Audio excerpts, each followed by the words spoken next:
bonsoir, monsieur Henri. En fait, Bon. j'étais étudiant international et puis là, j'ai terminé mes études et puis j'ai demandé le permis de travail post-diplôme.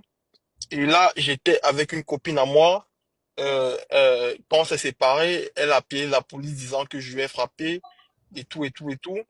Ce qui fait qu'on est allé au tribunal et le procès, c'était la semaine dernière. Et vu les preuves vu qu'ils n'avaient pas assez de preuves contre moi, ils m'ont proposé de signer un engagement de paix. Donc, un engagement de paix sous la loi 810, ce qui fait que je dois faire 12 mois sans l'approcher, Mhm. n'est pas entrer en contact avec elle, les trucs comme ça. J'aimerais savoir, est-ce que ça pourrait avoir une incidence sur mon permis de travail, sur la demande de mon permis de travail pour diplôme, et plus tard sur ma, euh, sur ma résidence permanente, vu qu'ils ont retiré les charges contre moi. Mais s'ils ont retiré, ça veut dire que ça n'a pas d'incidence. Mais s'ils n'ont D'accord, pas merci. retiré complètement, vous allez aller ailleurs, je ne vais pas gérer parce que ce ne sera pas de ma compétence. Mais s'ils ont retiré, ils ont retiré, si c'est clair que c'est. Marie distinguée, est-ce que quelqu'un qui a un permis fermé peut appliquer pour les candidats de province? Oui, vous pouvez. Est-ce qu'on peut parrainer son ex-épouse divorcée? Il a Mais bugué. votre ex-épouse est divorcée. De toutes les façons, vous avez le droit de remarier quelqu'un de qui vous êtes divorcé et de le parrainer. Hein? Je ne vois pas pourquoi il n'y a pas de problème. Mhm. Nous attendons le 13. C'est quelle heure? Je ne sais pas encore, je ne connais pas le décalage horaire là entre Cuba et Montréal, mais ce qui est sûr, vous aurez quelques consultations gratuites ce jour-là. Hein? J'aurai une audience d'abord et en plus, vous aurez. Juste savoir comment est-ce qu'on fait pour prouver la transférabilité des fonds à un agent d'immigration lorsque nous sommes déjà à l'aéroport. Il nous demande de prouver, nous, la preuve de fonds que c'est transférable. Mais si il est en train de vous gêner, vous n'allez pas voyager ce jour-là. Est-ce que c'est ce jour, vous devez voir avec votre banquier qui vous donne, qui vous donne les documents nécessaires à l'instant, mais vous n'allez pas voyager s'il le veut absolument là. Vous allez prouver comment à l'aéroport que les fonds sont transférables, c'est-à-dire qu'ils sont disponibles et que facilement on peut le faire passer d'un compte à l'autre. Il faut une déclaration, il faut voir avec le banquier, donc vous ne pouvez rien. Vous ne pouvez rien à l'instant, ça veut dire qu'il est en train de vous gêner. Euh, je voulais savoir les nouvelles lois qui vont sortir. Est-ce que vous connaissez quand est-ce qu'elles vont être en vigueur Mais il y pour, a les, quel genre de loi en rapport avec les quoi? nouvelles pour arrêter les gens qui les demandent d'asile là, si demande quelqu'un fait un an ou plus. Donc, Ah, ok. Non, ils ont dit non, ils n'ont pas donné de date. Donc, à tout moment, ça peut sortir. Donc, ben, pour le moment, les gens peuvent encore l'utiliser. Ben, à tout moment, ça peut sortir. une autre chose là. Est-ce que, par exemple, disons quelqu'un demande asile à l'aéroport de Montréal ici, est-ce qu'il peut mettre une adresse d'Alberta, soit disons parce qu'il veut déménager à Alberta, il veut mettre l'adresse d'Alberta là-bas. Est-ce qu'il peut, ça peut être, il a demandé l'asile d'Alberta, ça peut être comme ça?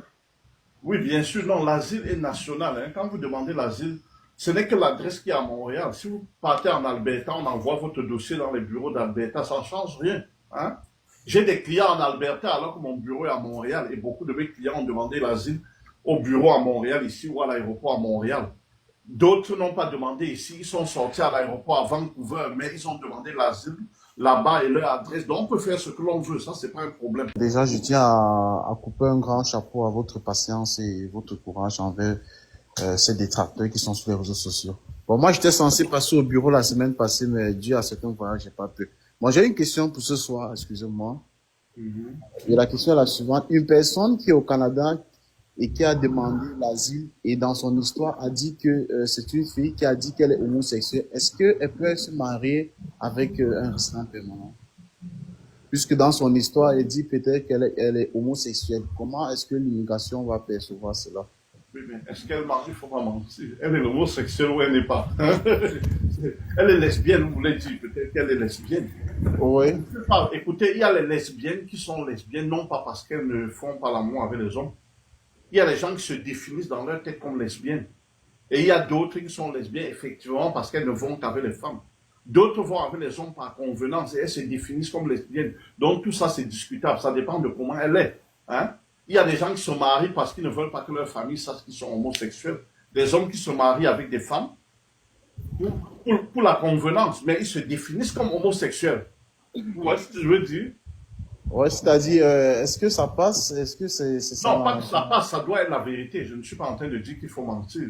Il ne faut pas mentir. Il faut dire ce qui est vrai. Si c'est ça, il faut le dire. Si ce n'est pas ça, on ne le dit pas. Mais il ne faut pas dire qu'on est homosexuel juste pour faire la demande d'asile. Il ne faut pas mentir. Il faut que la demande soit véridique, parte de la vérité. Et ensuite, rien n'empêche qu'on se marie. Si on est homosexuel, donc rien n'empêche qu'on se marie. Ça dépend de son histoire, de ce que l'on peut expliquer. Oui, hello, oui, bonjour. Bonjour. En fait, je suis étudiant au Canada. Bah, j'étais étudiant, j'ai perdu mon statut d'étudiant. Et suite à l'article 41 de la LIPA, ils m'ont donné une mesure d'exclusion de 1 an, comme quoi je n'aurais pas respecté les conditions de mon séjour. Et lors de la mise en exécution de la mesure d'exclusion, j'ai posé une demande d'examen de risque avant renvoi. Et il m'a accordé une demande d'examen de risque avant renvoi. Je l'ai soumis. Mais j'aimerais savoir, étant dans cette procédure, quelles sont les options qui me sont données pour que je puisse toutefois changer de statut ou faire quoi que ce soit. Le mariage, si vous avez une femme, mais ça n'opère pas suicide à exécution. Ça veut dire que ce n'est pas parce que vous êtes marié qu'on ne peut plus vous demander de partir. Mais si vous avez la chance et que l'examen de risque avant renvoi ne va pas, hein, et que l'examen de risque avant renvoi, on ne donne pas une réponse rapide, hein. Si on ne donne pas une réponse rapide, bon, peut-être le mariage peut avancer. Ce sera une question de chance.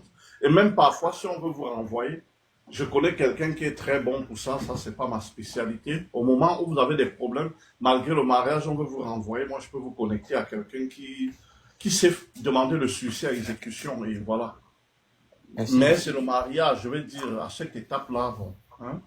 ok, donc ainsi, vous préférez que je passe par le mariage, vous suggérez que je passe par Non, je ne suggère pas, je ne demande pas de passer par un faux mariage, hein. Attention, si vous avez une femme, je demande, vous passez par le mariage si vous avez une femme. J'ai une chérie, sauf que ça fait pas longtemps qu'on s'est rencontrés.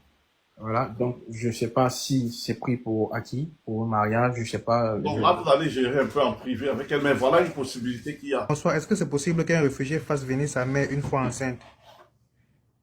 Mais en fait, un réfugié, dans le principe, vous ne pouvez pas faire une lettre d'invitation, même si les gens le font. Parfois, ça marche. Mais c'est un résident permanent ou un Canadien qui a le droit de faire une lettre. Dublin, un visiteur peut encore demander l'asile après avoir fait 1 an au Canada? Pour le moment, oui. On dit qu'on envisage une loi pour empêcher les personnes qui ont fait plus d'1 an de demander l'asile.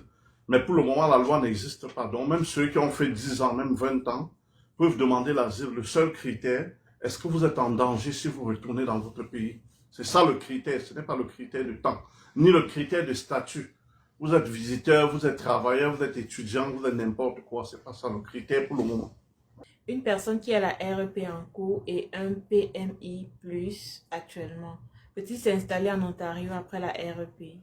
Mais comment il a la RP en cours plus tôt? Oui. Il a un PMI+. Oui. Peut-il s'installer en Ontario après la REP? Oui. Est-ce qu'un étudiant qui n'a jamais fréquenté peut se faire parrainer par un citoyen? Oui. Il peut se faire parrainer. La procédure. Et biométrie ne veut pas dire qu'on a déjà le visa, hein, ça ne veut rien dire absolument. Tout le monde fait la biométrie dès qu'on fait une demande. Donc, si vous êtes sans papier en Italie, faites attention en rentrant. Dites-vous que vous n'êtes pas certain du visa et que ça va mettra encore long. Ça dépend de la procédure. Bonsoir monsieur, ça fait 1 an, 3 mois, j'ai fait ma demande d'asile, mais jusqu'ici, j'ai pas de date d'audience. Ben, c'est possible, ça dépend. Si vous voulez qu'on vous êtes notre client, auquel cas appelez-nous, on va explorer, hein, ou on fera le transfert du dossier.